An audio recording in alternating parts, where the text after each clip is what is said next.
In the last 18 months, something extraordinary has happened to the American economy. Something the corporate media doesn't want you to understand. They'll spin it, they'll minimize it. But tonight, right here, we break it all down. The facts, the people, the stakes, and what it means for your country. For decades, and I mean decades, American manufacturing was systematically gutted. Between 1990 and 2020, the United States lost more than 5 million manufacturing jobs. 5 million. Entire communities in Ohio, in Pennsylvania, in Michigan, in Wisconsin were hollowed out. The factories closed, the mills went dark, the jobs went to China, to Mexico, to Vietnam, and Washington looked the other way. The trade deficit with China alone reached nearly $350 billion in 2023. Let that number sink in. $350 billion flowing out of America every single year into the pockets of the Chinese Communist Party, while American workers stood in unemployment lines. Free trade, they told us. Globalization, they said. A rising tide lifts all boats, they promised. Well, ask the workers in Detroit if their boat was rising. Ask the steel workers in Pittsburgh. Ask the textile workers in North Carolina. The tide rose for the hedge funds, for the tech billionaires, for the multinational corporations. But for the working men and women who built this country with their hands, their boats were sinking. Between 2001 and 2019, China's trade surplus destroyed an estimated 3.7 million American jobs, according to the Economic Policy Institute. 3.7 million people who wanted to work, who were willing to work, who had built their lives around work, displaced by a rigged global system that Washington helped design and then refused to fix. But in 2017, something began to shift. And then in 2025, it went into overdrive. President Donald Trump ran on a simple but radical idea. Put American workers first. Protect American industries. Use the tools that every other major nation already uses, tariffs, to level a playing field that had been deliberately tilted against us for 40 years. In January 2025, on day one of his second term, Trump signed an executive order reimposing and expanding tariffs on Chinese goods. Not a symbolic gesture, not a negotiating chip, a structural correction. 60% tariffs on strategic goods, 25% across the board. Wall Street panicked. The globalists called it economic suicide. The Chamber of Commerce sent armies of lobbyists to Capitol Hill to kill it. But here's what every single one of those critics left out.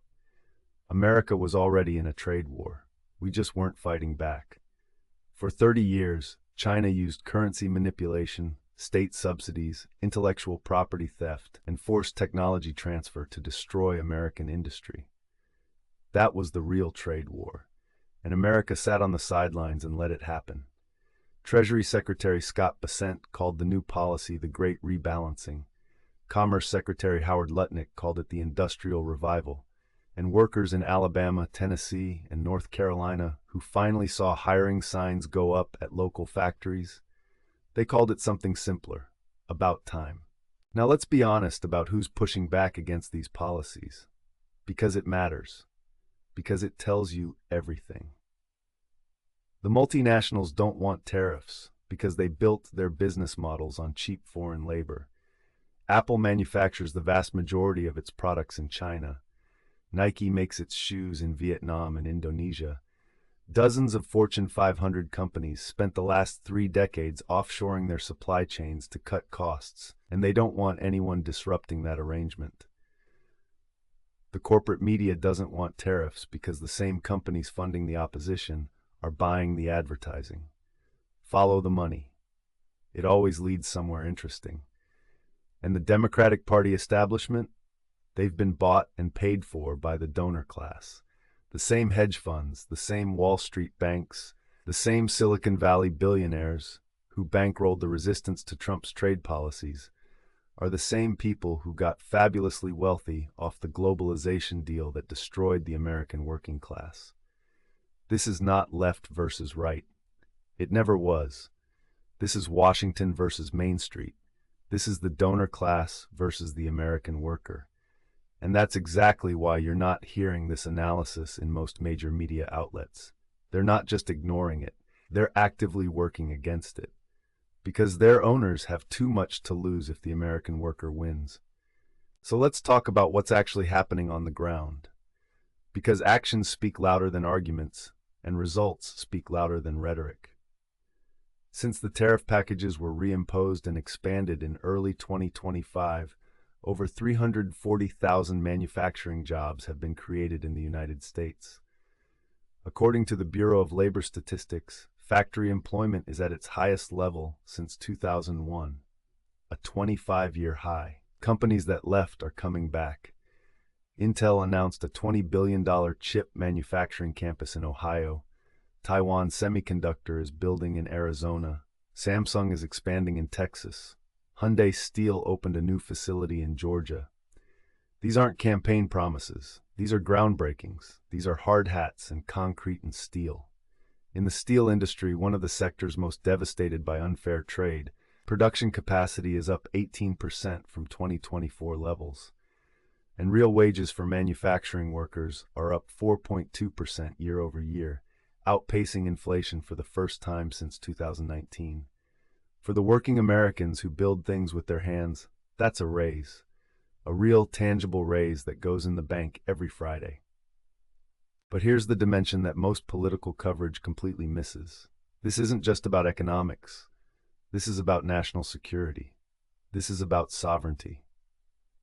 During COVID-19, we learned a brutal and humiliating lesson. When you outsource your pharmaceutical supply chain to China, they can cut you off at will. When your semiconductor manufacturing is concentrated in Taiwan, a naval standoff in the Strait can shut down your entire auto industry. When China controls 80% of the world's rare earth processing, and rare earth elements are in every advanced weapon system we operate, you've handed a strategic adversary a leverage point over your own defense. The America First trade agenda is not just about paychecks. It's about power. It's about never again being in a position where a foreign adversary controls materials essential to national defense. America was asleep for 30 years. It's waking up now. Here's the bottom line. The America First economic agenda is not a theory. It is not a bumper sticker. It is a set of concrete policies producing real, measurable results for real American families. Are there challenges? Of course. Economic transformation is hard. There are pressures, there are trade-offs, and there is relentless noise from the people who profited from the old system and who will say anything to preserve it. But the direction is clear. The working men and women of this country are finally being put first. The factories are coming home, the jobs are returning, and America's strategic position is being rebuilt from the ground up. That's what America First Daily is here to document. Every week, every story, every angle. Not the spin, the signal, not the narrative, the truth. If this is the kind of analysis you've been hungry for, hit that subscribe button right now. New deep dives every single week. The facts they don't want you to know. We'll see you next time. God bless America.